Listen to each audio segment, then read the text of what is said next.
헬로, 새벽 미명에 한적한 곳을 찾아 기도하셨던 예수님의 모습을 본받아 기도의 자리에 나아오신 사랑하는 성도님들의 삶 속에 주님이 주시는 위로와 평안과 강건함의 은혜가 가득하시기를 소망합니다. 아멘. 오늘 저희들에게 주시는 하나님의 말씀은 고린도전서 2장 1절에서 9절 말씀입니다. 고린도전서 2장 1절에서 9절 말씀입니다. 제가 봉독하겠습니다. 형제들아, 내가 너희에게 나아가 하나님의 증거를 전할 때 말과 지혜의 아름다운 것으로 아니하였나니 내가 너희 중에서 예수 그리스도와 그가 십자가에 못 박히신 것 외에는 아무것도 알지 아니하기로 작정하였음이라. 내가 너희 가운데 거할 때 약하고 두려워하고 심히 떨었노라. 내 말과 내 전도함이 설득력 있는 지혜의 말로 하지 아니하고 다만 성령의 나타나심과 능력으로 하여 너희 믿음이 사람의 지혜에 있지 아니하고 다만 하나님의 능력에 있게 하려 하였노라. 그러나 우리가 온전한 자들 중에서는 지혜를 말하노니 이는 이 세상의 지혜가 아니요 또 이 세상에서 없어질 통치자들의 지혜도 아니요 오직 은밀한 가운데 있는 하나님의 지혜를 말하는 것으로서 곧 감춰졌던 것인데 하나님이 우리의 영광을 위하여 만세 전에 미리 정하신 것이라. 이 지혜는 이 세대의 통치자들이 한 사람도 알지 못하였나니 만일 알았더라면 영광의 주를 십자가에 못 박지 아니하였으리라. 기록된 바 하나님이 자기를 사랑하는 자들을 위하여 예비하신 모든 것은 눈으로 보지 못하고 귀로 듣지 못하고 사람의 마음으로 생각하지도 못하였다 함과 같으니라. 아멘. 복음은 기쁜 소식입니다. 즉 하나님께서 인류를 구원하시기 위해 독생자 예수 그리스도를 이 땅에 보내시고 예수님께서 지신 십자가와 3일 만에 부활하신 그 영광을 전하는 이야기입니다. 바로 하나님의 구원의 역사입니다. 1절 2절 말씀 읽겠습니다.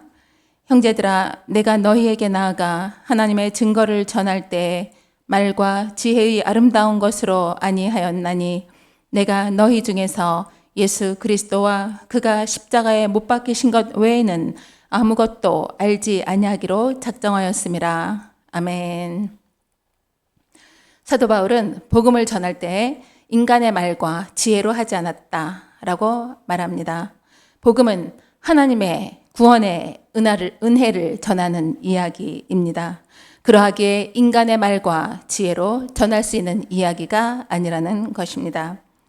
오직 예수 그리스도와 또한 예수님께서 십자가에서 못 박히신 것 외에는 나는 알지 않기로 작정했다라고 사도 바울은 고백하고 있습니다. 왜냐하면 예수 그리스도만이 참된 하나님이시며 바른 믿음의 근거가 되기 때문입니다. 바울이 복음을 전할 당시에 나는 연약했다라고 고백합니다. 3절은 이렇게 말씀합니다.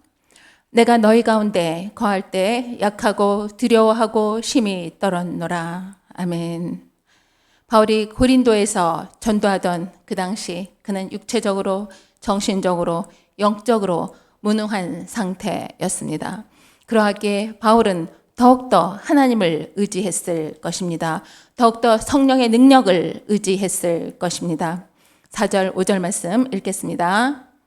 내 말과 내 전도함이 설득력 있는 지혜의 말로 하지 아니하고 다만 성령의 나타나심과 능력으로 하여 너희 믿음이 사람의 지혜에 있지 아니하고 다만 하나님의 능력에 있게 하려 하였노라. 아멘. 그렇습니다. 전도는 인간의 지혜로 전할 수 있는 소식이 결코 아닙니다.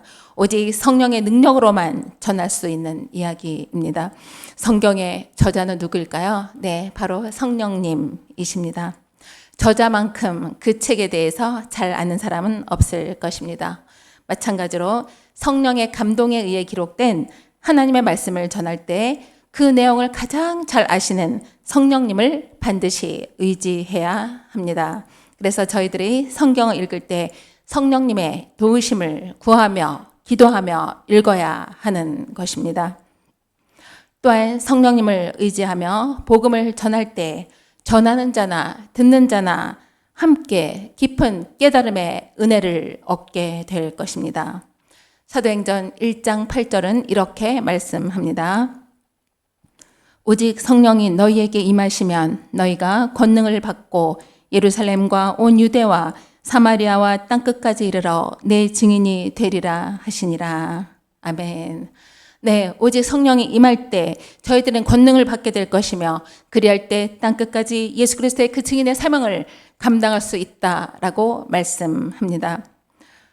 또한 바울은 우리의 믿음은 우리의 똑똑함으로, 우리의 지식으로, 우리의 행위로 받는 것이 아니다라고 말합니다. 믿음은 오직 하나님께서 저희들에게 주신 선물이며 하나님의 능력입니다.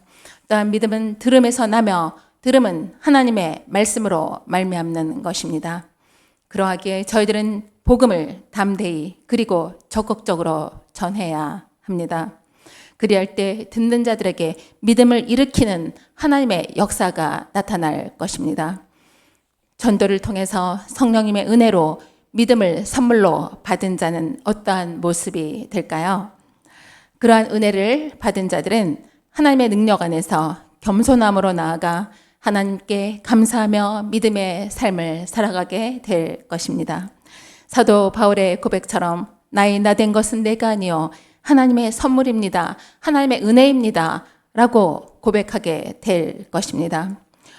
사도 바울이 고린도 교회 성도들에게 전하는 복음은 어떠한 복음입니까? 6절에서 9절 말씀 읽겠습니다. 그러나 우리가 온전한 자들 중에서 지혜를 말하노니 이는 이 세상의 지혜가 아니요 또 이 세상에서 없어질 통치자들의 지혜도 아니요 오직 은밀한 가운데 있는 하나님의 지혜를 말하는 것으로서 곧 감추어졌던 것인데 하나님이 우리의 영광을 위하여 만세전에 미리 정하신 것이라. 이 지혜는 이 세대의 통치자들이 한 사람도 알지 못하였나니 만일 알았더라면 영광의 주를 십자가에 못 박지 아니하였으리라. 기록된 바 하나님이 자기를 사랑하는 자들을 위하여 예비하신 모든 것은 눈으로 보지 못하고 귀로 듣지 못하고 사람의 마음으로 생각하지도 못하였다 함과 같으니라. 아멘. 복음은 한 시대의 유행이 아니라 영원한 하나님의 지혜입니다. 세상의 통치자들은 이 지혜를, 하나님의 뜻을 알지 못했습니다. 그들이 주님을 십자가에 처형했던 그 사실이 바로 그들의 무지함을 증명해 주고 있는 것입니다. 또한 하나님이 자기를 사랑하는 자들을 위해 예비하신 것을 세상의 통치자들은 눈으로 보지 못하고 귀로도 듣지 못하고 깨닫지 못한다 라고 말씀하고 있습니다. 복음은 인간의 능력으로 도저히 접근할 수 없는 최고의 신비입니다. 바로 하늘에 속한 지혜입니다. 그러므로 복음을 전할 때 세상이 조롱하고 거절해도 우리는 결코 낙심할 필요가 없습니다. 오히려 그 신비로운 영광의 복음을 우리가 소유하고 있다는 사실에 자부심을 가지고 담대함으로 감사함으로 나아가야 합니다. 날마다 황폐해가는 이 세상에 영원한 지혜인 하나님의 복음을 담대히 전해야 합니다. 그리하여 구원받는 사람이 날마다 더하여 이 땅에 하나님의 나라가 확장되며 하나님의 거룩한 뜻이 실현되는 은혜가 있기를 소망합니다. 아멘. 기도하시겠습니다. 할렐루야. 하나님께서 인류를 구원하시기 위해 독생자 예수 그리스도를 이 땅에 보내시고 예수님의 십자가와 부활을 통하여 저희들에게도 부활의 영광에 이르는 은혜를 주시니 감사합니다. 많은 사람을 옳은 대로 인도하는 자는 하늘의 별과 같이 빛나게 해 주신다고 하셨죠. 저희들이 받은 하나님의 그 사랑에 감사하며 성령의 도우심 가운데 주님의 십자가의 사랑을 담대하고 용기 있게 전하는 주님의 제자가 되게 하여 주시옵소서. 또한 저희들이 구원받은 그 이후의 삶을 하나님의 능력 안에서 겸손함으로 나아가 감사하며 하나님의 말씀에 순종하며 살아가게 하여 주시옵소서. 예수님의 이름으로 감사하며 기도드려옵나이다. 아멘. 오늘 하루 저희들이 함께 기도해야 할 기도 제목은 첫째, 영광의 복음을 소유하고 있다는 자부심을 가지고 하나님 앞에 감사함으로 나아가는 삶이 되기를 위해서, 두 번째로 다음 세대가 하나님의 말씀과 기도를 통하여 거룩을 향하여 나아가는 복된 삶이 되고 축복의 통로가 되기를 위해서 오늘 하루 다 함께 기도하시는 시간이 되시기를 소망합니다. 아멘.